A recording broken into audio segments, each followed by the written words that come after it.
এখন আমের সিজন, তো পাকা আম দিয়ে ফিরনি বানিয়ে নাও বাড়িতে। আমি যেরকম বানিয়েছি, চালের গুঁড়োটাকে পেস্ট করে নাও, একটু জল দিয়ে পেস্ট করবে, ঠিক আছে।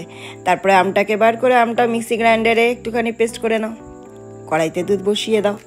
তারপর ওর মধ্যে যে আমি চালেরগুলো পেস্ট করেছিলাম ওটা দিয়ে আস্তে আস্তে নাড়াতে থাকো, একবারে দেবে না। তারপরে তুমি স্বাদ অনুযায়ী চিনি দিও। আমি 3.5 চামচ চিনি দিয়েছি, তোমাদের স্বাদ অনুযায়ী দেবে। এবার দুধটাকে নাড়াতে থাকো। আমার কাছে এলাচ গুঁড়ো ছিল না, তার জন্য আমি একটুখানি ডাস্ট করে নিয়েছিলাম এলাচ। এবার নাড়াতে নাড়াতে ওটার মধ্যে এবার আমি ম্যাঙ্গোটা ঢেলে দেবো। এবার ওটাকেও নাড়বো। তো আমটা দিয়ে অনেকক্ষণ নাড়তে হবে। যখন এটা গাঢ় হয়ে যাবে তো এর মধ্যে কাজু বাদাম আর কিশমিশ দিয়ে দেবে, দিয়ে এবার ওটাকে নাড়া হবে। একটু ঘন হয়ে গেলে, আমার কাছে মাটির বাটি ছিল না, মাটির বাটিতে দিলে বেশি খেতে স্বাদ হয়, তার জন্য আমি কি করলাম, কাচের বাটিতে দিলাম।